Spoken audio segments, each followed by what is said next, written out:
All right, so you want to go LARP in the cold, then you understand the importance of warm meals. Well, or I mean, this could be used as an emergency heater as well. So I'm gonna show you how to do this on the cheap. Jet boils are like 80 bucks, and that is ridiculous. So these are the materials you're gonna need. I'm gonna pop up the pictures, you know, of everything somewhere and show you what to get. So we're gonna be cooking ramen today. Make good.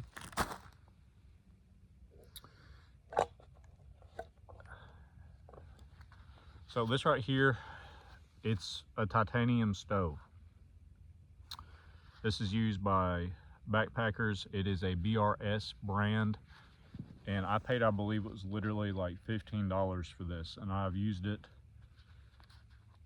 I haven't really used it in the cold yet, but I've used it to camp with and hike with and stuff like that. I mean, it's good stuff right here. It's titanium, so you can get it really hot. It doesn't matter. It runs really hot. You can see the burn.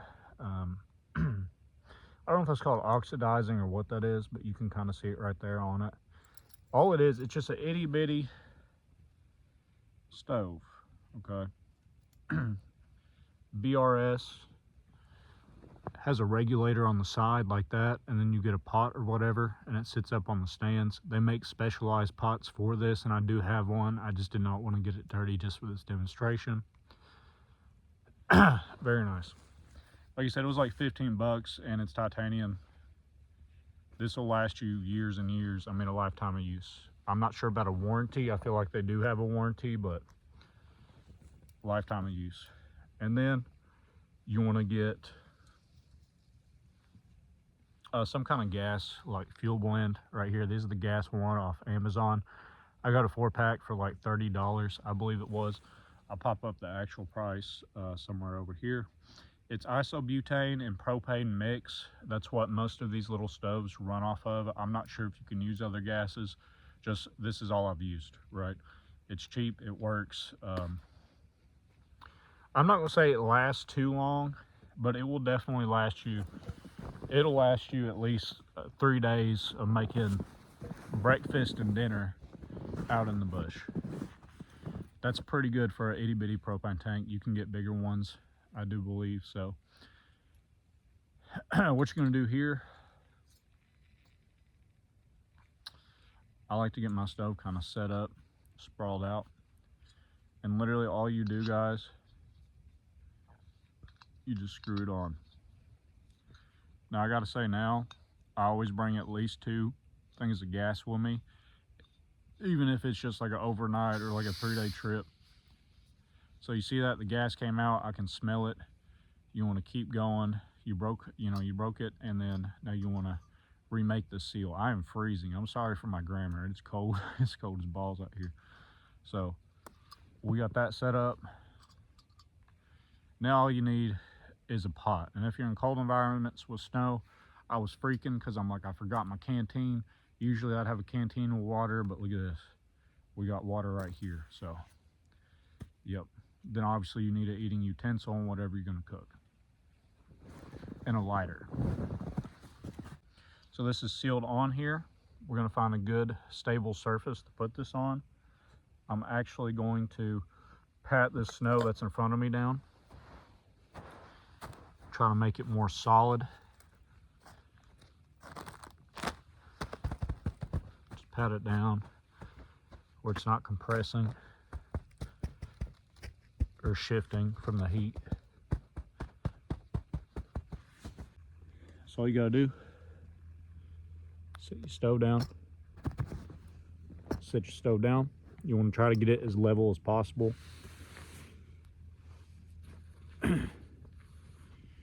You can get a big lighter, some sort of, lighters work best, but some sort of fire starter. And this is sealed on here, by the way. Sorry, there's ice everywhere. This is sealed on here, so you're going to take this.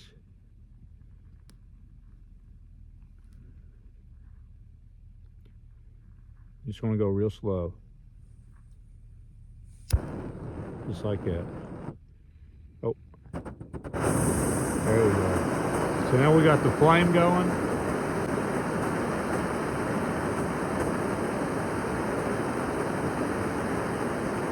And I'll pop up how long this usually lasts from other resources and stuff. But I've had mine, like I said, lunch and dinner for 3 days, no problem. So I'm gonna put the snow that's layered on the top, that's undisturbed, in this, and then we're gonna cook some ramen.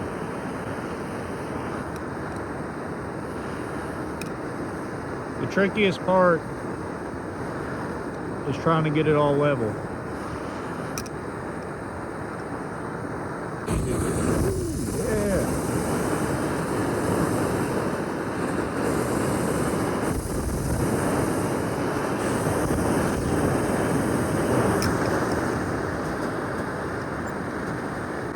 There we go, hands-free, hands-free.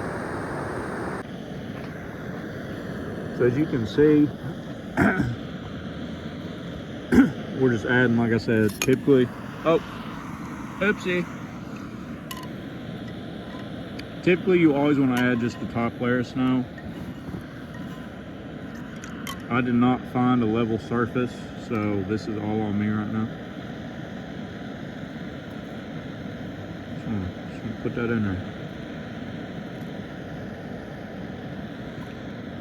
Look at that.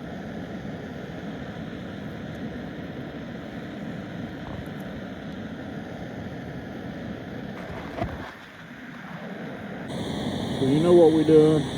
You know what we're doing right here. Yeah. So while we wait for this to cook, I gotta say, guys, like, this is also a really good source for emergency heat. And I'm gonna try to pop up, you know, the BTUs or whatever it is per one of these gas tanks. If you're in the wintertime, I'd probably take a whole 4-pack though, at least, depending on your mission and if you're just camping or hiking or whatever. Now, I gotta say, like, an emergency source of heat, I mean, under night vision, there is a flame. Under thermal, there's a flame. But if you dig a little hole and put it down there in the hole while you cook, that flame is so small that, I mean, it's just, would you rather freeze? Look how cold it is. Look how cold that is. Holy shit. That ain't healthy. God dang, dude. It's cold. But no, like, this could save your life though, even if you're not in the tactical space. I was sleeping on these heaters. I used to be, oh, just build a fire. Back in the day, I used to say you don't need to buy that crap, but it makes it so much easier. Just do it. And then have your fire making stuff and all that for backup. Like, this is the way to do it. This is how all the major backpackers do it, the ultralight backpackers, everybody. It doesn't weigh that much. This is how you do it, guys.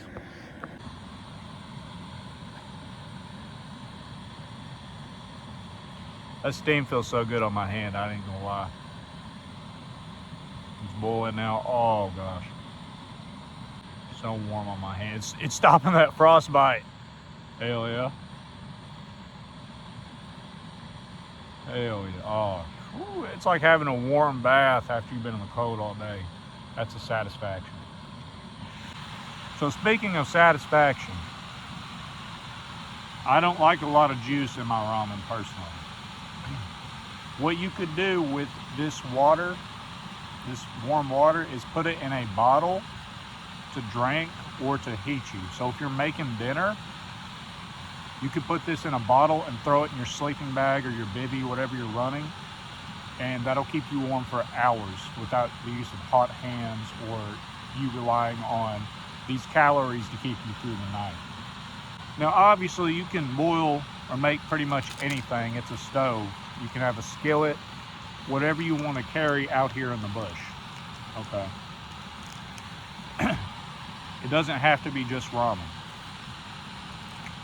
For my training and my research, this is where I went to.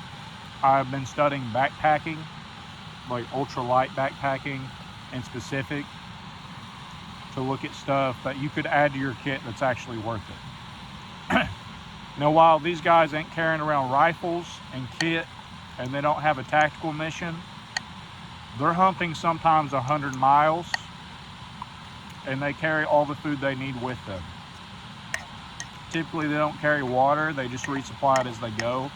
And obviously if you live in a snowy environment or by hills and streams, or by streams and rivers, then you're not necessarily going to have to worry about carrying gallons of water with you to sustain you. So it's just something to keep in mind, guys. Just something to keep in mind. All right. So I'm going to eat this, and you guys have a great day, night, whatever. Most importantly, God bless you. But bon appetit, mon ami. It's French for good meal, my friend. Peace out. See you guys next time on the mountain. If you wouldn't mind donating to the Buy Me a Coffee down below, I know I show it out every video. I don't have sponsors. I'm a stay-at-home dad. I do these videos when I can. I use my own money. You know what I'm saying? I use my wife's money. So reimburse her pocket a little bit. I appreciate you guys. Patreon's down below. God bless you. Bon appetit, mon ami.